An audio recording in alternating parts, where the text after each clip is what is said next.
La séance de ce mercredi 6 juin 2012 comporte les points ci-après. 1. Adoption de l'ordre du jour. 2. Contrôle parlementaire par l'audition, primo, de la question orale avec débat adressé par l'honorable député Germain Kambinga Katomba au ministre des Affaires étrangères, coopération internationale et francophonie sur le sommet de la francophonie qui sera organisé à Kinshasa en octobre 2012.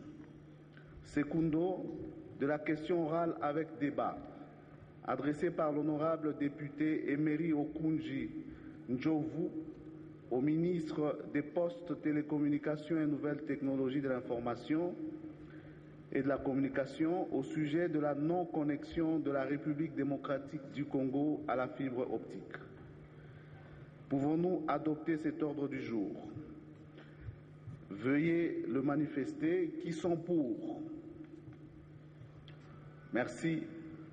Qui sont contre? Qui s'abstiennent? L'ordre du jour est adopté. Nous passons au deuxième point relatif au contrôle parlementaire par l'audition de 2 questions orales avec débat, telles que repris à l'ordre du jour que nous venons d'adopter. Ceci dit, et sans plus tarder, je demande au service du protocole de faire entrer dans l'hémicycle et d'installer au podium Monsieur le ministre des Affaires étrangères, coopération internationale et francophonie, ainsi que Monsieur le ministre des Postes, Télécommunications et Nouvelles Technologies de l'Information et de la Communication, tous deux invités à prendre part à nos travaux.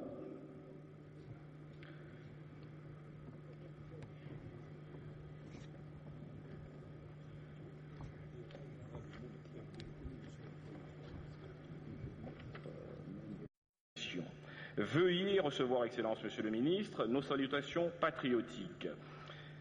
Monsieur le Président, j'en ai terminé avec la présentation ou la lecture conformément au règlement intérieur de ma question orale et je voudrais solliciter, conformément à l'article 160 et le règlement intérieur de l'Assemblée nationale, principalement en leurs articles 138 et 165, je vous adresse la présente question orale avec débat au sujet de la non-connexion de la République démocratique du Congo à la fibre optique. Comme vous le savez, la fibre optique, cette technologie de pointe donnant accès à l'Internet à haut débit et au moindre coût, a été lancée le lundi 14 mai 2012 en Afrique du Sud. La République démocratique du Congo, notre pays, n'a pu se connecter à cause de plusieurs raisons préjudiciant le pays tout entier. Monsieur le ministre, les pertes enregistrées par les trésors publics sont énormes à la suite du retard consécutif aux tergiversations dans la mise en service de la fibre optique dans notre pays. Des chiffres indicatifs parlent. Plus de 20 millions de dollars américains de manque à gagner mensuellement au stade actuel.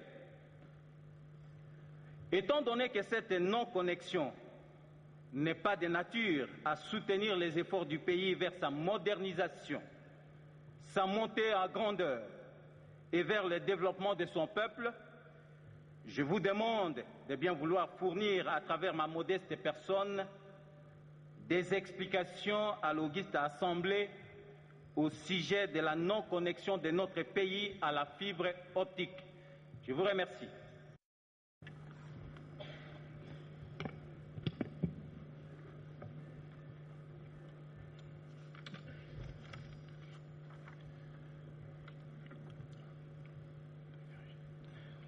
Honorable Président, honorables membres du Bureau de l'Assemblée nationale, honorables députés, permettez-moi, au nom du gouvernement de la République, votre gouvernement, ainsi qu'en mon nom personnel, de remercier l'auguste Assemblée de m'avoir fait l'honneur de m'inviter à venir devant elle répondre à la question orale avec débat sur l'organisation du 14e sommet de la francophonie à Kinshasa en octobre 2012. Question que l'honorable Germain Kambinga m'a adressée en date du 13 mai dernier. Je voudrais, de manière particulière, saluer et remercier l'honorable Germain Kambinga. Je salue le caractère républicain de sa démarche et le remercie de cette occasion qu'il m'offre d'éclairer la lanterne des représentants. Vous avez la parole, cher collègue. Merci, honorable président, pour la parole. Honorable président, honorable membre du bureau, honorables députés, chers collègues, c'est malheureux et triste pour notre pays. Je venais de suivre religieusement notre ministre des Affaires étrangères. Tenez-vous bien, pour la vie de la population congolaise qui circule dans nos avions, il faut, pour que la RVA puisse acquérir de nouveaux matériels, il faut qu'il y ait la francophonie. Il a dit ça, que la RVA a acquis de nouveaux matériels grâce à la francophonie. C'est très grave. Je vous prends à témoin, à moins qu'il me contredise. Monsieur le ministre, comment pouvez-vous justifier le fait qu'après plus ou moins 52 ans d'accession à la souveraineté nationale et internationale, notre pays, la RD Congo, puisse encore être arrimé à une politique extérieure désuète fondée sur la défense et l'illustration d'une langue étrangère, en l'occurrence la langue française, jusqu'à lui réserver tout un ministère. Monsieur le ministre, des décennies de coopération et de poursuite d'une politique extérieure bâtie sur la promotion de la langue française n'ont produit que chaos et misère politique, sociale, économique et culturelle en RD Congo. Des résultats stériles accompagnés de projets tout aussi stériles. L'espace francophone comprend, tenez-vous bien, les pays les plus pauvres, les plus endettés, les plus exposés aux maladies, épidémies et pandémies de toutes sortes. La solidarité francophone en fait qu'un slogan creux au moment où la RD Congo et l'Afrique peinent à créer les voies de leur développement auto-centré. Monsieur le ministre, il faut avoir un cœur. Vous parlez de la mutinerie et certains parlent de la rébellion. Le gouvernement n'a pas un langage clair sur ce qui se passe à l'est du Congo. Vous voulez vraiment faire une grande fête ici au Congo pendant que nos compatriotes sont en train de mourir à l'est. Vous êtes sûr? L'action gouvernementale doit centrer sur le bien-être du peuple congolais et pas des fantaisies. Monsieur le ministre, pour terminer avec vous,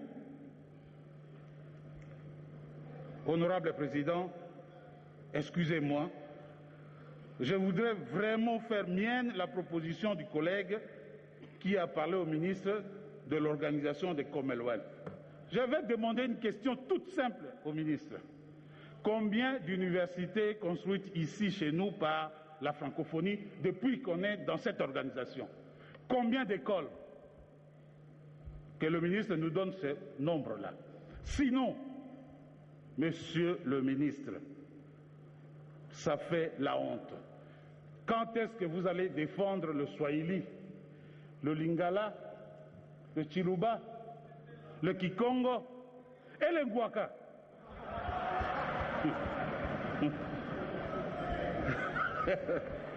Enfin, je termine. Heureusement, Dieu merci, j'ai la chance de voir le surdoué de Mazi, de Bassimanimba, en face de moi. Je vais lui poser quelques questions. Je vous accorde encore 2 minutes pour ces quelques questions. Merci, Monsieur le Président.